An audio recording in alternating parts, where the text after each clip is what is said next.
Hi, everybody. Paul and Ian here. We're actually with Hana Zahradnikova. Is that how we say it, Anna? Am I close? You're very close. Close is always with that. It's always good enough for Paul and Ian. Close is good enough. But we're talking with Hana because she is the translator of the Dalibor Petru plays, and we've acquired these two longer plays, which are a departure from what we knew of his work because they also include a third actor. So, Hannah, could you tell me a bit about how you came across these two plays?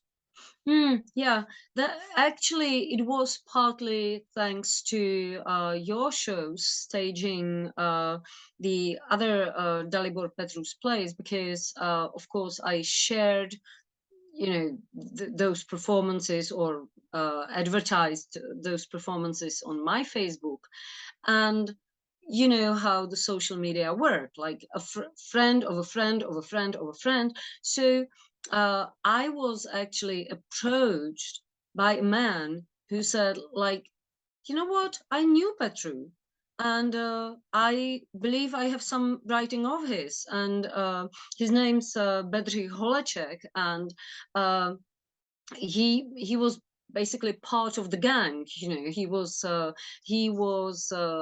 younger than Petru. He was one of those kids, basically, sort of admiring the older alternative artists and dissidents.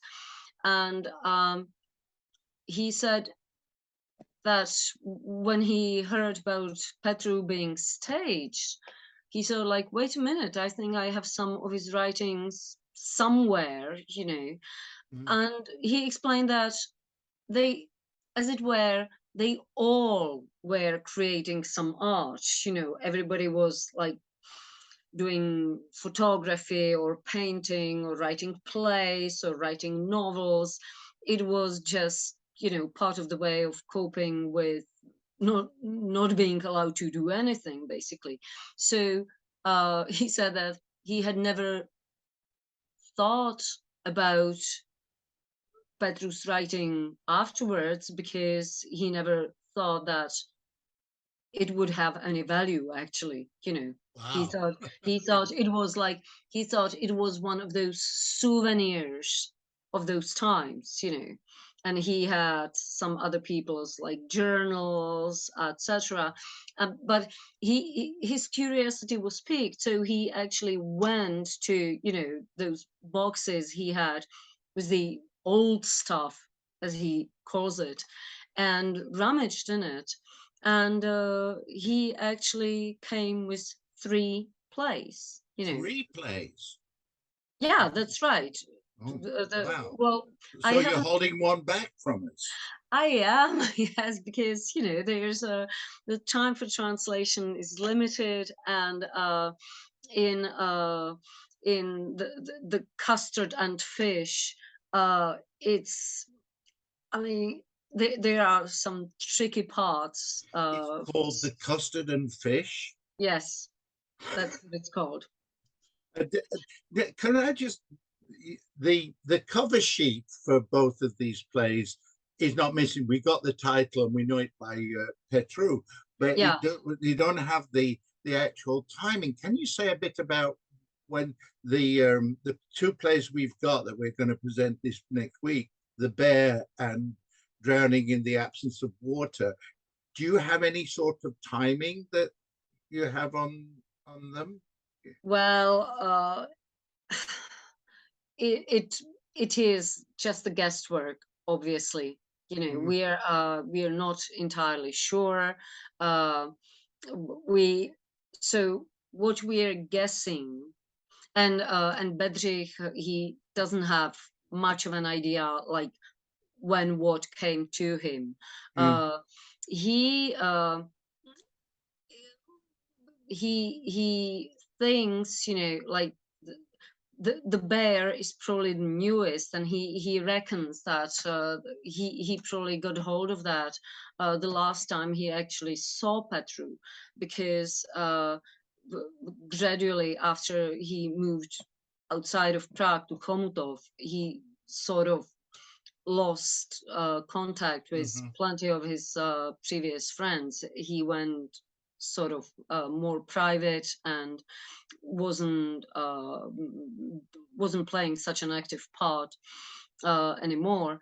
But so we're guessing that Drowning in the Absence of Water was probably written when Petru was still working at the Ministry of Culture.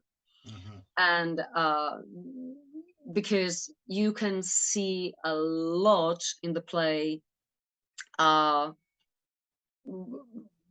about bureaucracy and the social structure and Mm. the nonsense of the schematic rules and regulations, Hmm. etc., etc. So like Kafka wrote his books while working for an insurance company.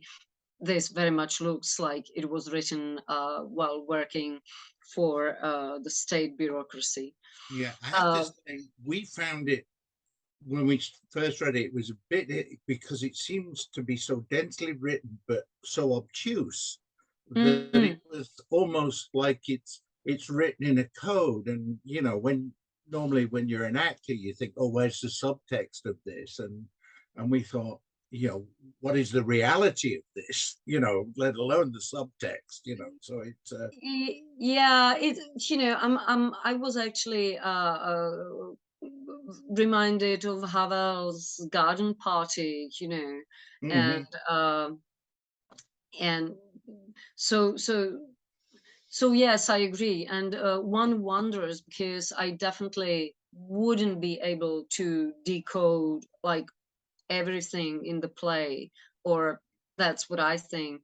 uh, I think that there are probably loads of allusions to the real people he was working with, or rather in mhm, some cases working for at that time. And I do feel like this is like a drama at left, but mhm, I don't think I'm entirely able to say who is who. In some cases, in the references to the highest positioned mhm. people, we can have a very fair guess, but you know, Yeah. uh, mostly we don't know. Like we can, we're trying to guess who is who, but we are not Mhm, entirely sure, or mhm. I am not. Yeah. Paul, did you want to ask about the actor, the female actor, who Yeah, clearly a it's female? curious because we haven't ever heard of a third actor, let alone any female actors in any of Petru's plays that we know so far. So I'd like to know what you think of that. You think there are other ones with more actors and more women in them? Oh, uh, well, we never know, do we? Let's see if something similar happens after you stage these plays. Maybe there will more people coming forward. I've posted something on my Facebook inviting people who had known Dalibor Petru to you know come forward and share their memories of his, or indeed if they have any material available, Mm. then please share it with me. uh, so it's entirely possible, because thanks to all that conspiracy, people were like making copies but then hiding them carefully. Mm. It's well possible that some of them are hidden to this day somewhere.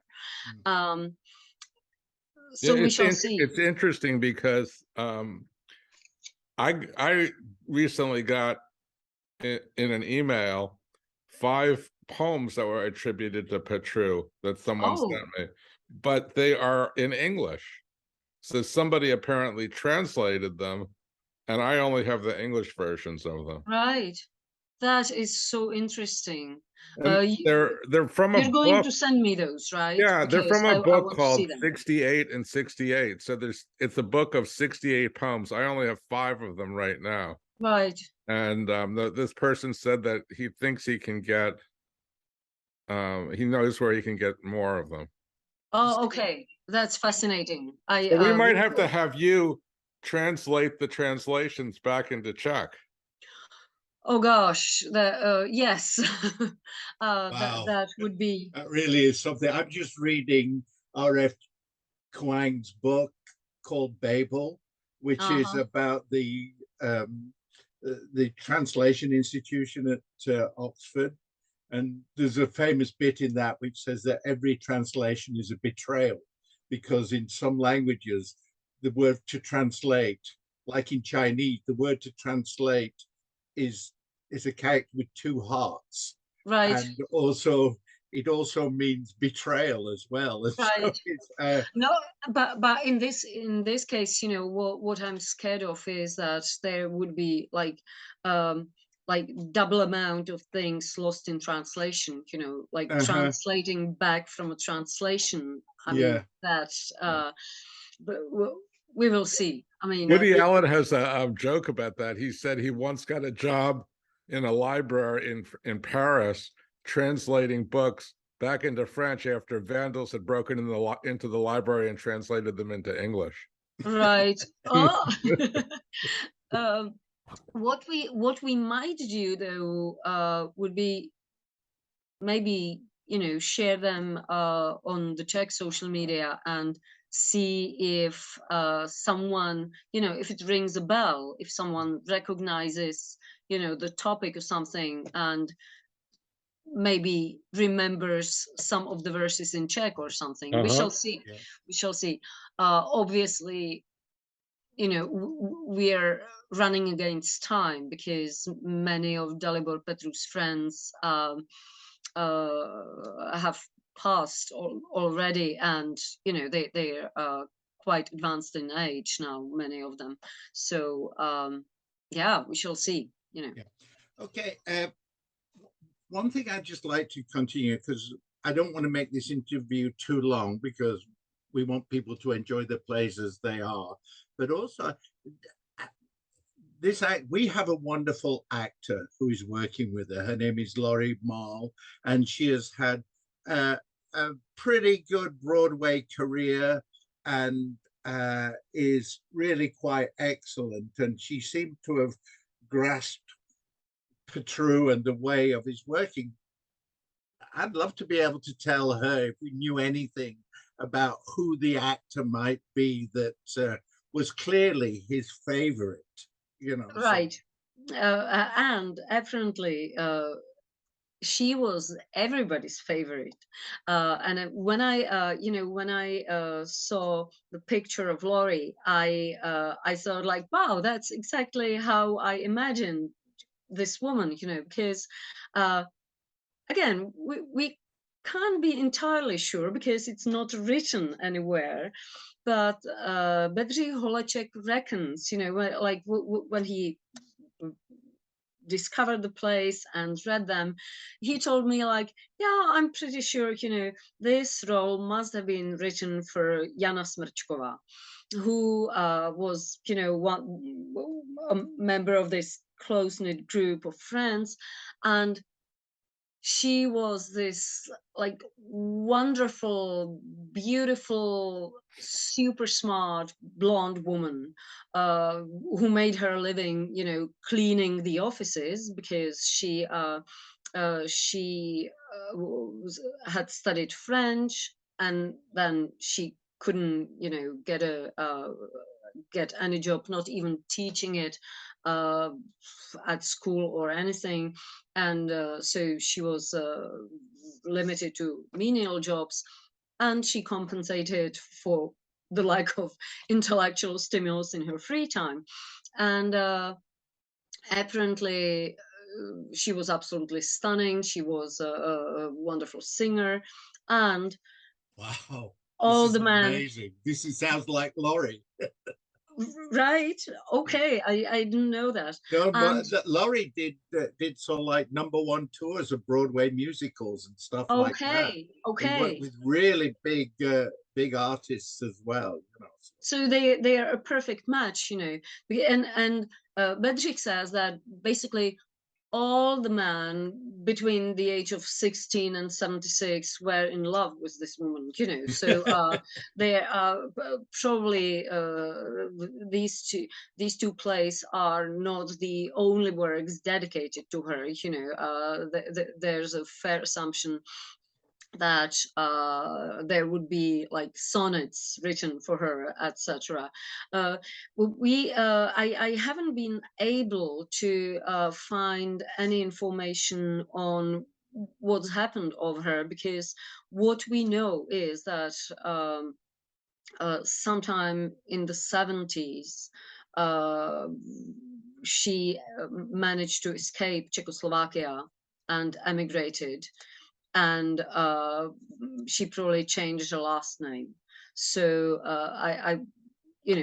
Google offered nothing on her further life. All I know is from Bedřich, but Wow. she. Can we end the interview on that note? Because this woman will be of a certain age now, and she may be in America. So we could. She well might be, or Canada, in Quebec. She was a French linguist, so I would love to find her and see where life took her. Well, interestingly enough, is the 5 poems I have allude to a woman in Petru's life. Okay. Or maybe it's a fantasy of someone in his life. He did have a beloved wife too, so right. We shouldn't make assumptions. That's true. Well, we don't want to start a scandal all these many years afterwards. Exactly. Hana, can I thank you very much for doing this interview? There's a lot for us to take in there. I'd love to speak to you more, but we're going to try and get this on the website this week, and we'll see how it goes. For maybe this work will produce more work. So I would love that. Yeah, it's really exciting. Yeah, thank you very much for the interview, Hana, all the way from Prague for us.